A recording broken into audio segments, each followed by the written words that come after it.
지금도 저 멀리 예루살렘에는 유대인들이 모여서 회당에 모여서 이 토라를 읽습니다. 토라가 뭔지 아시죠? 토라는 이 구약 성경의 첫 번째 5권 창세기, 출애굽기, 레위기, 민수기, 신명기를 말합니다. 이 토라의 본문을 읽고 그리고 나서 이 토라 자기들이 읽은 본문과 관련된 이 하프타라라는 지금 토라 이해의 구약 성경 그 구절 중에 한 구절을 읽습니다. 하지만 언제부턴가 이 유대인들이 이 하프타라에서 특정 본문들을 의도적으로 제외시키기 시작했습니다. 그중 하나가 오늘 저희가 읽은 본문 말씀 이사야서 53장 말씀입니다. 그 이유를 말하지 않아도 아실 것이라 생각합니다. 아시죠? 왜 유대인들이 이 53장을 제외시켰을까요? 모르시면은 우리 옆 사람에게 한번 물어보시겠습니까? 제가 알고 있으면은 가르쳐 주십시오. 네. 물어보시는 분이 한 명 있네요. 저기. 근데 옆에 분도 모르시면은 아마 잘못 앉으신 것 같습니다. 네. 옆 사람에게 우리 몰라도 괜찮습니다. 우리 한번 같이 인사해 볼까요? 몰라도 괜찮습니다. 다음부터는 제 옆자리에 앉지 말아주세요. 네. 그 본문을 읽었을 때 이 유대인들은 어쩔 수 없이 2000년 전에 자신들의 역사 가운데 실존했던 한 인물을 떠올리게 됩니다. 바로 예수라는 인물이죠. 그래서 오래전부터 그들은 이 논의를 피하기 위해서 그와 관련된 말씀들을 제외시키기 시작했습니다. 그리고 그 본문을 지금 우리가 읽었습니다. 이 사람의 마음을 열다 보면은 까다 보면 제일 깊숙한 곳에 돌판이 하나 있다고 합니다. 웬만해서는 쉽게 뭔가를 새기기 어려운 돌판이 있는데요. 하지만 저마다 그 돌판에 자신의 삶 속에서 중요한 이름들을, 중요한 것들을 새겨 놓습니다. 이 가슴에 돌판이 있다는 이야기를 처음 들어보시나요? 네, 저도 처음 이야기합니다. 그냥 문득 생각이 났습니다. 이스라엘 백성들에게는 하나님의 말씀이 무엇보다 중요했습니다. 이 구약 타나카라고 하는데요. 이 구약의 말씀이 그들에게는 정말로 중요했죠. 특별히 하나님께서 모세에게 주신 2 돌판이 있죠. 거기에 십계명이 새겨져 있죠. 하나님께서 자신의 말씀을 그들에게 직접 새겨서 주셨습니다. 그것이 바로 하나님을 상징하는 것이었고, 그래서 성전에서도 제일 안쪽 깊숙한 곳 하나님의 임재를 상징하는 지성소에 그 돌판을 두었습니다. 여호와의 법궤 안에 넣어서 그 돌판을 두었습니다. 그 돌판이 지금 어디 있는지 아십니까? 그 돌판이 지금 저희 집 안방 서랍에 있으면 정말 좋을 텐데요. 거기엔 없고요. 만약에 있으면 전 세계에서 가장 핫한 플레이스가 되겠죠. 아마 모든 그리스도인들이 한 번쯤 와볼 겁니다. 근데 그 돌판이 지금은 어디 있는지 아무도 모릅니다. 여러 어디에 있다라는 소문들이 있긴 하지만 아직까지 그 돌판이 어디에 있는지 발견되지 않습니다. 하지만 지금 우리에게 그 돌판이 어디에 있던 전혀 상관이 없습니다. 왜냐하면 그 돌판에 적힌 그 말씀이 사실 중요한데, 그 말씀의 실제이신 예수님이 이 땅에 오셨기 때문입니다. 선지자들 통하여 하나님께서 이스라엘에게 주신 말씀은 한 인물, 메시아라는 한 인물을 가리킵니다. 그를 통하여 하나님께서 이스라엘을 회복시키실 것이고 하나님의 선한 뜻을 이루어 가실 것이라고 많은 예언서에 적혀 있습니다. 유대인들은 그래서 아직도 그 메시아를 기다립니다. 그런데 이들이 이사야 53장을 이 하프타라에서 제외시킨 것은 오늘 이 본문이 메시아가 받을 그 영광, 그들은 아직도 메시아의 영광을 노래하는데 기다리고 있는데, 이 본문이 메시아가 받을 고난을 이야기하기 때문입니다. 우리 한번 같이 읽어볼까요? 그는 멸시를 받아 사람들에게 버림받았으며 강고를 많이 겪었으며 질고는 않은 자라 마치 사람들이 그에게서 얼굴을 가리는 것 같이 멸시를 당하였고 우리도 그를 기이 여기지 아니하였도다. 우리 4절 한번 같이 읽겠습니다. 그는 실로 우리의 질고를 지고 우리의 슬픔을 당하였거든 우리는 생각하기를 그는 징벌을 받아 하나님께 맞으며 고난을 당한다 하였노라. 그가 찔림은 우리의 허물 때문이요 그가 상함은 우리의 죄악 때문이라. 그가 징계를 받음으로 우리는 평화를 누리고 그가 채찍에 맞음으로 우리는 나음을 받았도다. 6절입니다. 우리는 다 양 같아서 그릇 행하여 각기 제 길로 갔거늘 여호와께서는 우리 모두의 죄악을 그에게 담당시키셨도다. 이 구절을 읽을 때 우린 자연스럽게 한 인물을 떠올리게 되죠. 바로 2000년 전 예수라는 이름으로 이 땅에 오셨던 그분입니다. 그분은 이 붙잡히시던 날밤, 오늘 목사님께서도 말씀 가운데 그 날을 잘 묘사해 주셨죠. 아무런 저항 없이 자신을 잡으러 온 자들에게 자신을 내어 주셨습니다. 그곳에는 그를 죽이고자 하는 종교 지도자들이 모여 있었습니다. 그를 앞에 세우고 온갖 거짓 증거들로 그를 압박하기 시작합니다. 하지만 그 앞에서 예수님은 아무 말씀도 없으셨습니다. 그러자 대제사장이 내가 하나님의 아들 그리스도인지 우리에게 말하라.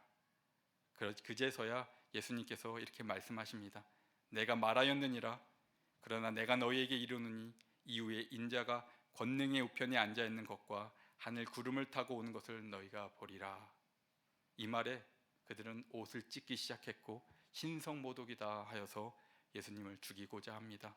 그들은 그의 얼굴에 침을 뱉었고 주먹으로 때리며 손바닥으로 때리고 그리고 조롱을 합니다. 그리스도야, 우리에게 선지자 노릇을 하라. 누가 너를 때렸느냐? 맞춰보라. 그를 희롱하죠. 하지만 그들은 로마의 식민지 지배에 있었기 때문에 누군가를 사형시킬 권한이 없었습니다. 그들은 예수님을 그래서 총독 빌라도 앞에 데리고 갑니다. 그리고 그 앞에서 대제사장들과 장로들이 모여 온갖 거짓 증언들로 그를 모함하기 시작합니다. 하지만 예수님은 그들의 거짓 증언에도 불구하고 어떤 반론도 되지 않으십니다. 이 총독인 빌라도가 보기에도 그 어떤 죄도 이 사람으로부터 찾을 수가 없었습니다. 그래서 그 당시에 명절이 되면은 한 제수를 놓아주는 풍습이 있었습니다. 그 민심을 위해서 이 총독이 한 제수를 풀어줍니다. 우리도 대통령 특사가 있죠. 그때 바라바라고 하는 아주 유명한 제수가 있습니다. 누가 봐도 얘는 살인해야 돼라고 생각하는 제수가 있었는데요. 빌라도가 그래서 이렇게 묻습니다. 내가 누구를 너희에게 놓아주기를 원하느냐? 바라바냐? 아니면 그리스도라 하는 예수냐? 이 빌라도는 이 단순한 시기로 이들이 예수를 고발했다고 생각했습니다. 그래서 당연히 예수를 놓아주라고 할 줄로 생각했습니다. 하지만 대제사장들과 장로들은 이 바라바를 달라고 무리를 선동하기 시작합니다. 그러자 빌라도가 그리스도라 하는 예수를 내가 어떻게 하랴? 그들이 외치죠. 십자가에 못 박혀야 하겠나이다. 십자가는 그 당시 반역죄나 중한죄를 지었을 때 내리는 최고 형벌이었습니다. 총독이 보기에도 이는 전혀 말이 안 됩니다. 이게 도대체 무슨 일이냐? 그가 도대체 무슨 악한 일을 하였느냐? 그러자 그들이 다시 외칩니다. 십자가에 못 박게 하소서. 빌라도가 이 밀란이 일어날까 봐 두려워했죠. 자신의 이 총독 자리가 위태로울까 봐, 자기는 그 지역을 잘 다스려야 하는 책임이 있기 때문에 그 밀란이 일어날까 봐 두려워하여 이 사람을 내어줍니다. 이 사람의 피에 대하여 나는 무죄하니 너희가 당하라. 총독은 그를 결국 그들에게 내어줍니다. 군사들이 그를 끌고 가서 그를 채찍으로 치기 시작합니다. 당시 채찍의 끝에는 쇠구슬과 이 뼈 조각이 박혀 있습니다. 이 살 부위 채찍에 맞아 상처를 입는 것이 아니고 맞을 때마다 살점이 패이고 그리고 정맥이 드러나는 이 죽기 직전까지 치는 것이 태형이라고 합니다. 이 역사가 유세비우스가 이렇게 증언을 하죠. 태형을 당하는 사람의 정맥이 밖으로 드러났고 근육, 근골, 창자의 일부가 노출되었다고 합니다. 태형으로 인해 죽은 사람들은 대부분 그때 흘린 피로 인한 저혈량성 쇼크로 죽는다고 합니다. 피가 모자라서 더 이상 심장이 피를 내보내지 못하는 것입니다. 혈압도 떨어지고 이 소변도 더 이상 나오지 않으며 몸이 액체를 요구하기 때문에 아주 심한 갈증을 느낀다고 합니다. 그리고 당시 군사들에게는 지금 군사들도 마찬가지입니다. 전쟁은 자비가 없죠. 이 로마 병정들도 자비가 없었습니다. 그리고 이 제수들은 그저 그들의 놀림거리였을 뿐입니다. 이미 지칠 대로 지친 예수를 관정으로 데리고 들어가 홍포를 입힙니다. 예수님의 제명이 유대인의 왕이었기 때문에 이 왕이 입는 홍포를 입히고 그를 모욕하기 시작합니다. 가시관으로 만들어서 머리에 씌우고, 그리고 왕의 모습처럼 갈대를 하나 쥐어주고 그 앞에 무릎을 꿇고 희롱합니다. 유대인의 왕이여 평안할지어다. 그에게 침을 뱉고 다시 갈대를 빼앗고 그 머리를 치기 시작합니다. 가시가 머리에 박히며 머리에서도 피가 흐르기 시작하죠. 그들의 놀이가 끝나자 옷을 벗기고 십자가형을 집행하기 위해 끌고 나갑니다. 제수들은 그가 못 박힐 그 장소까지 그 50km 정도 되는 나무를 지고 가야 합니다. 이미 태형으로 인해 약해지셨던 예수님은 그 나무조차 지실 수 없어서 여러 번 넘어지셨습니다. 그때 병사들은 이 구레네 시몬이라고 하는 한 남자를 발견하고 그에게 대신 지게 합니다. 그리고 골고다 즉 해골이라는 곳에 이르자 이 쓸개탄 포도주를 그에게 줍니다. 사실은 이 몰약이 든 포도주인데요, 그나마 이 십자가 고통을 덜게 해주려고. 근데 무슨 이유이신지 예수님께서 그것을 맛보시고 거절을 하십니다. 그들은 예수를 십자가에 못 박기 시작합니다. 그의 옷을 벗겼고 손목에 작은 뼈 사이에 이 커다란 대못이 박힙니다. 그리고 가로대를 세워 그 위에 나사렛 예수 유대인의 왕이라는 제표를 그 위에 박고, 그리고 제수가 그 체중을 지탱할 수 있도록 왼쪽 발을 오른쪽 발에 포개어 발가락이 아래를 향하게 하고 무릎이 살짝 움직일 수 있을 정도로 발목에 못을 박습니다. 그렇게 예수님께서 십자가에 못 박히셨습니다. 최근에 의학 전문의들이 이 십자가의 고통이 얼마나 심했을까라고 증언하는 내용들이 있습니다. 잠깐 읽어보면, 점차 몸이 처져 이 손목에 박혀있는 못이 몸무게를 지탱하자 이 무서운 아픔이 예수님의 손가락과 팔을 따라 뇌로 전해졌습니다. 손목에 박혀있는 못들은 중추에 압박을 가하기 시작했고, 그 고통을 피하기 위해 몸을 위로 올리자 몸무게 전체가 이 다리에 박힌 못에 쥐어졌습니다. 바로 이때 또 다른 현상이 일어났는데요, 팔들이 피로해지자 경련이 그 근육 전체로 급속하게 퍼졌는데 그것은 깊고 사정없이 쑤시는 아픔이었습니다. 이 경련 때문에 그분은 몸을 위로 밀어 올리지 못하셨습니다. 그리고 그분의 팔에 몸무게가 실리게 되자 이 가슴 근육이 마비되고 늑강 근육도 재구시를 하지 못하게 되었습니다. 그래서 공기를 폐 안으로 숨을 쉴 수는 있었지만 내쉴 수는 없었다고 합니다. 짧은 호흡이라도 얻기 위해서 어떻게 해야 되냐면은 이 다리에 힘을 주고 무릎을 조금이라도 펴서 몸을 올려야 합니다. 그제서야 다시 숨을 내뱉으실 수 있습니다. 짧은 호흡이라도 얻기 위해 몸을 위로 밀어 올리고자 예수님께서는 안간힘을 쓰셨습니다. 이산화탄소가 이 허파와 혈류에 채워지자 근육의 경련이 조금은 가라앉았습니다. 발작적으로 그분은 숨을 내쉬기 위해 몸을 위로 밀어 올리고 산소를 조금씩 들이마셨습니다.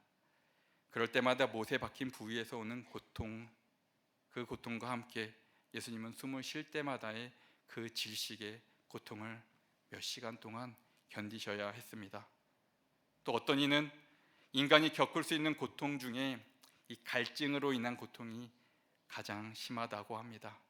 십자가에 박힌 사람들은 피가 점점 빠져나가면서 매우 심한 갈증을 느낍니다. 이미 예수님께서는 피를 많이 흘리셨죠. 그래서 다른 제수들보다 그 십자가 위에서 더 많은 갈증을 느끼셨을 것입니다. 그리고 십자가는 그 당시 한 인간이 최고로 수치를 경험할 수 있는 바로 그 자리이기도 합니다.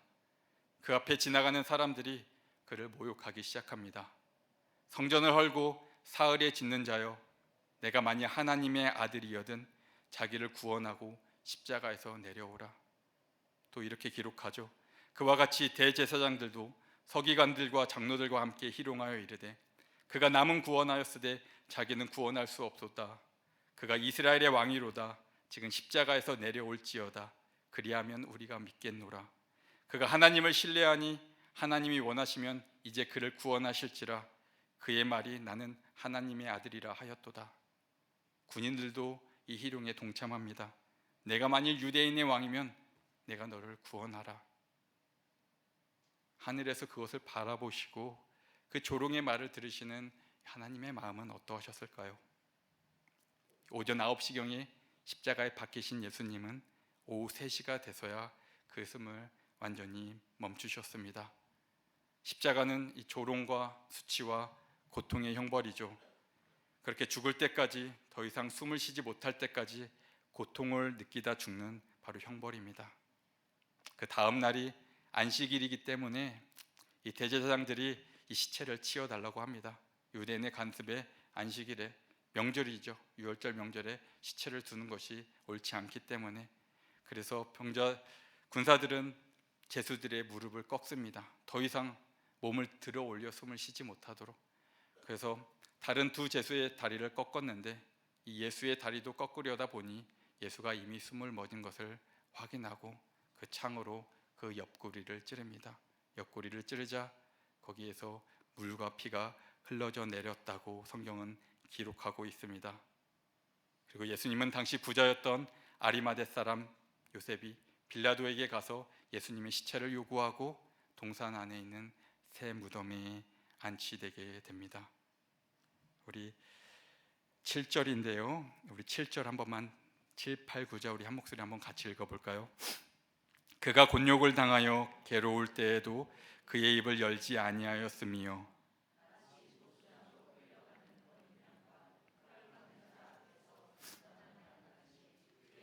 열지 아니하였도다. 그는 곤욕과 신문을 당하고 끌려갔으나 그 세대 중에 누가 생각하기를 그가 살아있는 자들의 땅에서 끊어짐은 마땅히 형벌받을 내 백성의 허물 때문이라 하였으리요. 그는 강포를 행하지 아니하였고 그의 입에 거짓이 없었으나 그의 무덤이 악인들과 함께 있었으며 그가 죽은 후에 부자와 함께 있었도다. 또 이어지기를 이는 그가 자기 영혼을 버려 사망에 이르게 하며 범죄자 중 하나로 헤아림을 받았음이니라. 그러나 그가 많은 사람의 죄를 담당하며 범죄자를 위하여 기도하였느니라. 예수님은 12군다도 더 되는 천사들을 부리실 수 있는 하나님의 아들이셨습니다. 바다를 향해 잠잠하라고 했을 때 바다가 그 명령에 순종하였습니다. 심지어 죽은 자를 향해 일어나라고 했을 때 죽은 자들이 일어났습니다. 하지만 그분께서 아무런 말도 없으시고 아무런 저항도 하지 않으신 채 마치 도수장에 끌려가는 한 마리 어린 양처럼 그 길을 묵묵히 걸어가셨습니다. 그리고 하나님 아버지께 그의 영혼을 맡기시고 잠드셨습니다. 우리 예수님께서 왜 그러셨을까요? 여러분의 마음속 깊은 곳에 그 돌판에 이 예수님의 십자가가 새겨져 있습니까? 예수님께서 십자가에 받으신 이 고통과 수치, 그리고 절망, 그 죽음, 그리고 심판은, 그 심판을 견디신 것은 바로 지금 저 때문입니다. 여기 앉아있는 여러분 한 사람 한 사람 때문입니다. 그것이 하나님의 기뻐하시는 뜻이었기에 여러분을 위해, 그리고 저를 위해 예수님께서 십자가에서 이 쇠약해져 가는 심장으로 마지막까지 남은 그 피를 공급하기 위해서, 그리고 마지막이 될지 모르는 그 한 번의 호흡을 위해서 처절하게 몸부림치시면서 그 몇 시간을 견디신 것입니다. 지금은 그분의 말씀대로 지금 전능하신 하나님 우편에 앉아 계십니다. 이미 부활과 승리하셨죠. 그럼에도 예수님께서 이전에 지셨던 이 십자가의 그 고통은 이 땅에 살아가는 동안에 우리 마음판에 깊이 여전히 새겨져 있어야 합니다. 바로 십자가에서 흘리신 그분의 피가 우리의 정체성이기 때문입니다. 그 이름이 우리 안에 이 피를 통하여서 깊이 새겨집니다. 이 예배는 여러분이, 우리가 이 천지의 창조주이신 우리 하나님을 만나는 사건이 일어나는 은혜의 공간입니다. 우리는 사실 하나님의 영광 앞에 벌벌 떨 수밖에 없는 존재입니다. 하지만 우리가 예배 가운데 우리가 하나님의 이름을 직접 부르고 아버지라 부를 수 있는 이유는 바로 이 십자가에서 흘리신 예수님의 피 때문입니다. 여러분 안에 그리스도가 새겨진다면 여러분 정말로 이 예배가 정말로 여러분에게 다시 다른 차원으로 느껴지실 것입니다. 태초에 영원에 계신 그 하나님과 그 창조주 하나님과 여러분이 교통할 수 있는 그 은혜의 공간입니다. 여러분의 마음판에 그 들판에 이 예수라는 그 이름이 그 십자가가 깊이 새겨졌습니까? 오직 예수 이 이름에 능력이 있고 구원이 있는 줄 압니다. 이 육신의 삶, 이 삶 가운데 우리 무거운 짐을 다 자기 스스로 지고 가시죠. 이 무거운 짐을 지시고 혼자 살아가려고 하지 마시고 이 짐을 우리를 부르시는 예수님 앞에 놓아주기를 부탁드립니다. 그리고 예수님과 함께 걸어가시기를 부탁드립니다. 특별히 이 자리에 참석한 우리 청년들, 사실 이 말씀을 이미 어른 성도님들은 이미 마음의 돌판에 이 십자가가 깊이 박혀져 있는 줄 압니다. 사실 이 말씀을 준비한 것은 우리 청년들을 위한 말씀입니다. 왜냐하면 설교자가 이렇게 눈물을 흘리면 안 되는데요. 문득 이 신학교 3학년 때 목사님이 오늘 신학교 3학년 이야기를 하셨는데 신학교 3학년 때 문득 그 생각이 들었습니다. 이 신학 교수님이 원고를 들고 와서 이 예수님의 고통을 저에게 읽어주셨습니다. 많은 사람들 앞에서. 그때 제가 예수님을 몰랐던 것도 아닌데 왠지 그때만큼 이 십자가가 제 마음에 깊이 다가왔던 적이 없었던 것 같습니다. 예배가 끝난 뒤에 얼마나 그 자리에 앉아서 흐느끼면서 기도를 드렸던 생각이 나서 예배를 준비했는데 오늘 우리 청년들을 마음 안에 예수님의 십자가가 정말로 새겨지기를 원합니다. 청년들을 자꾸 얘기하다 보면은 예수님이 저 멀리 계신 존재 같습니다. 어려서부터 깊이 들어왔는데 이 예수님이 이 십자가가 내 마음에 있는 존재가 아니고 저 멀리 있는 존재로 느껴집니다. 하나님을 아버지라고 부르는데 예수님을 나의 주님이라고 부르지 못하는 청년들을 보면서 하나님, 우리 청년들에게 예수를 선물해 주십시오. 이 이름을 선물해 주십시오. 그리고 우리 교회가 한 마음으로 우리 자녀들을 위해서, 아이들을 위해서 기도해 주셔야 합니다. 이 세상은 얼마나 악한지요, 이 세상의 악한 영들은 얼마나 지혜로운지요, 우리 한 명의 영혼을 빼앗기지 않으려고 지금도 그들은 일하고 있습니다. 우리가 정말 기도하지 않으면 한 명의 영혼이 우리 예수님께 돌아오기는데 이 일이 결코 일어나지 않습니다. 우리를 이곳에서 기도하게 하시는 이는 하나님이신 줄 압니다. 말씀을 선포하게 하신 이도 하나님인 줄 압니다. 이 선포된 이 말씀이, 이 예배당에서 선포된 말씀이 우리 저기서 떠드는 우리 아이들에게, 자녀들에게 손을 흔드네요. 네. 그리고 우리 청년들에게, 우리 SFC 학생들에게, 그리고 이 예배에 참석하는 우리 모든 주의 백성들에게 깊이 새겨지기를 바랍니다. 그리고 우리 찬양팀 나와주시고요. 이미 마음판에 예수님의 이름을 새기신 분들은 더욱 그 이름을 더욱 굳게 의지하는 이 삶이 되기를 주님의 이름으로 축복합니다.